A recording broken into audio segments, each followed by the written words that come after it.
ଆପଣ କ'ଣ ଛୋଟବେଳେ ଖାଇଥିବା ଅଣ୍ଡା ଝୋଳ ଗାଁ ଷ୍ଟାଇଲରେ ତିଆରି ଖାଇବା ପାଇଁ ଚାହୁଁଛନ୍ତି କି? ଆସନ୍ତୁ ମୁଁ ତା ରେସିପି କହୁଛି। ହ୍ୟାଲୋ ସାଙ୍ଗମାନେ, ନମସ୍କାର। ମୁଁ ସସ୍ମିତା, ଜୟ ଜଗନ୍ନାଥ। ମୋ ୟୁଟ୍ୟୁବ୍ ଚ୍ୟାନେଲକୁ ଆପଣମାନଙ୍କୁ ସ୍ୱାଗତ କରୁଛି। ପ୍ରଥମେ କଢ଼େଇରେ ପାଣି ଦେଇକିନି 6ଟି ଅଣ୍ଡା ଭଲସେ ପକାଇକି ତା ଦେହରେ ଲୁଣ ପକାଇକି ତାକୁ ସିଝିବା ପାଇଁ ଛାଡ଼ି ଦେଇଛି। ଅଣ୍ଡା ଆମର ଫାଟିକି ସିଝି ଆସିଲାଣି। ତାକୁ କାଢ଼ିକିନି 2-3 ଧୁଆ କରିଦେଇକି ଭଲସେ ଚୋପା ଛଡ଼େଇ ଦେଇଛି। ତାର ଅଣ୍ଡା ଭଲସେ ସିଝି ଯାଇଥିବାରୁ ଚୋପା ଭଲସେ ଛାଡ଼ି ଯାଉଛି, ଜମା ବି ଅଣ୍ଡା ଭାଙ୍ଗୁ ନାହିଁ। ଭଲ ଭାବରେ ତାକୁ ଭଲସେ ଚୋପା ଛଡ଼େଇ ଦେଖନ୍ତୁ, ପୁରା ଗୋଟି ଭଳିଆ ଅଛି, ଜମା ଭାଙ୍ଗି ନାହିଁ। ଭଲସେ ଚୋପା ଛଡ଼େଇ ତାକୁ ଥୋଇ ଦେଇଛି ଗୋଟେ ଜାଗାରେ। କଢ଼େଇ ନେଇଛି, କଢ଼େଇରେ ତେଲ ଦେଇଛି। ତେଲ ଦେଇ ତାକୁ ଗରମ ହେବା ପାଇଁ ଛାଡ଼ି ଦେଇଛି। ଅଳ୍ପ ସୋରିଷ ତେଲ କିଛି ନେଇଛି।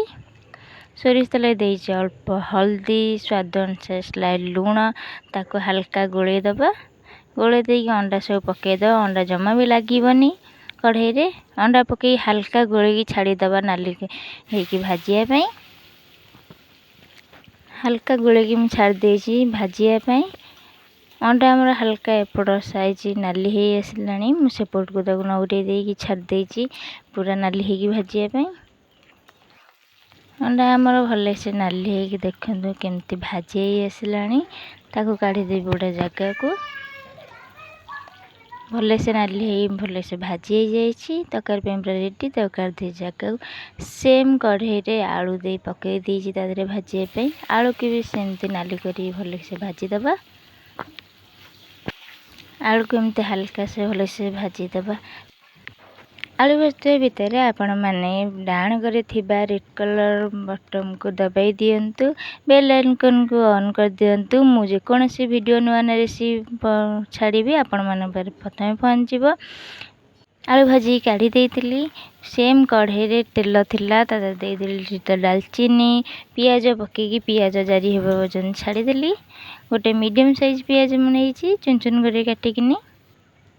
ପିଆଜ ଜାରି ହେଇ ଆସିଲାଣି। ଅଦା ରସୁଣ ପେଷ୍ଟ କରିଥିଲି, ଅଦା ରସୁଣ ପେଷ୍ଟ ଦେଇଛି। ଅଦା ରସୁଣ ପେଷ୍ଟ ଦେଇକି ହାଲକା ସେ ଗୋଳେଇ ନେଇଛି। ଦେଇଛି ଗୋଟେ ଚାମଚ ଲଙ୍କା ଗୁଣ୍ଡ, ଗୋଟେ ଚାମଚ ଜିରା ଗୁଣ୍ଡ, ହାଫ୍ ଚାମଚ ଧନିଆ ଗୁଣ୍ଡ, କିଛି 2ଟା ତେଜପତ୍ର, ତାକୁ ଦେଇକି ହାଲକା କଷି ଦେଇକି ଦେଇଛି ହଳଦୀ, ଗୋଟେ ଚାମଚ ହଳଦୀ, ଫାଳେ ଟମାଟୋ ନେଇଛି ଚୁନ ଚୁନ କରିକିନି। ତା ଦେହରେ ଦେଇ ସ୍ୱାଦ ଅନୁସାରେ ଲୁଣ। ମସଲାକୁ 10 ମିନିଟ୍ କଷିଦେବା। ମସଲା ଯେମିତି ସ୍ମେଲ୍ ପଳେଇବ, ଜମା ବି ସ୍ମେଲ୍ ଆସିବନି, ମସଲା ଗ୍ୟାସ୍ ଆସିବନି, ଭଲ ଗୋଟେ ମସଲାର ବାସ୍ନା ଆସିବ। ମସଲା ଆମର କଷି ହେଇ ଆସିଲାଣି। ତା ଦେହରେ ଦେଇଛି ଗୋଟେ କଞ୍ଚା ଲଙ୍କା ଦେଇକି ଗୋଳେଇ ଦେଇକି ତା ଦେହରେ ଦେଇଛି ଗୋଟେ ଚାମଚ ଚିକେନ୍ ମସଲା ଦେଇକି ତାକୁ ଗୋଳେଇ ଦେଇକିନି ମସଲା ଆମର ପୁରା କଷି ହେଇ ଆସିଲାଣି। ଦେଇଦେବା ଆଳୁ, ଭାଜି ରଖିଥିବା ଆଳୁ ପକାଇ ଦେଇଛି। ଆଳୁ ପକାଇକିନି 5 ମିନିଟ୍ ଭଲସେ କଷି ନେବା, ଯେମିତି ମସଲା ତା ଦେହରେ ମିଶିଯିବ। ଆଳୁ ଆମର ହାଲକା କଷି ହେଇ ଆସିଲାଣି, ମସଲା ମିଶିଗଲାଣି। ଭାଜି ରଖିଥିବା ଅଣ୍ଡାକୁ ତା ଦେହରେ ପକାଇଦେବା। ଅଣ୍ଡାକୁ ପକାଇ ଅଣ୍ଡାକୁ 5 ମିନିଟ୍ ଭଲସେ କଷିଦେବା, ମସଲା ମିଶିଯିବ ତା ଦେହରେ। ଏକ ସେକଣ୍ଡ ହାଲକା ଗୋଳେଇକି ଭଲସେ 5 ମିନିଟ୍ କଷିଦେବା। ମସଲା ଆମର ଭଲସେ ମିଶି ଆସିଲାଣି। ତାକୁ ହାଲକା ବି ଭଲସେ ଆମେ କଷି ସାରିଲାଣି 5 ମିନିଟ୍। ଆଳୁ ଆଉ ଅଣ୍ଡା ଭଲସେ କଷି ହେଇ ଆସିଲାଣି। ତା ଦେହରେ ଦେଇଦେବା ପାଣି। ଆଳୁ ଅଣ୍ଡା ଭଲସେ କଷି ହେଲାଣି। ତାର ଦେଇଦେବା ପାଣି ଦେଇଦେବା। ଯେତିକି ଆପଣ ପାଣି ଦରକାର ଆପଣ ସେତିକି ଯେତିକି ଝୋଳ ଦରକାର ପାଣି ଦେବେ। ମୁଁ ଯେତିକି ଝୋଳ ଦରକାର ମୁଁ ପାଣି ଦେଇଛି। ପାଣି ଦେଇଦେଇ ଏକ ସେକେଣ୍ଡ ଗୋଳେଇ ଦେଇକି ଆଳୁ ସିଝିବା ପାଇଁ ଘୋଡ଼େଇ ଦେବା।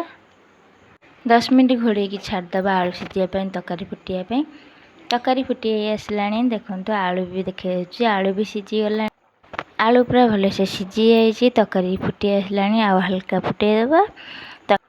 ତରକାରୀ ଭଲସେ ସୁନ୍ଦର ଭାବରେ ଦେଖନ୍ତୁ କେତେ ସୁନ୍ଦର ଭାବରେ ତା ଲୁକ୍ ହେଇଛି, ଭଲ ବି ଦେଖାଯାଉଛି। ରେଡ଼ି ହେଇଗଲା ଆମ ଗାଁ ଷ୍ଟାଇଲ୍ର ଅଣ୍ଡା ଆଳୁ ଝୋଳ। ଆପଣମାନେ କିଏ ଛୋଟବେଳେ ଖାଇଥିଲେ ନିହାତି କମେଣ୍ଟରେ କହିବେ।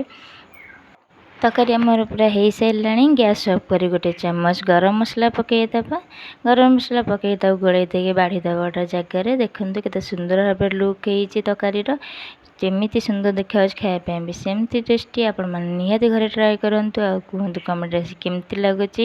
ଗାଁ ଷ୍ଟାଇଲର ଅଣ୍ଡା ଆଳୁ ଝୋଳ ଗରମ ଭାତକୁ ପୁରା ଜମିଯିବ। ଆପଣମାନେ ନିହାତି ଥରେ ଖାଇ କୁହନ୍ତୁ। ରହିଲି, ଦେଖା ହବ ନୂଆ ଭିଡ଼ିଓ। ଜୟ ଜଗନ୍ନାଥ, ହର ହର ମହାଦେବ।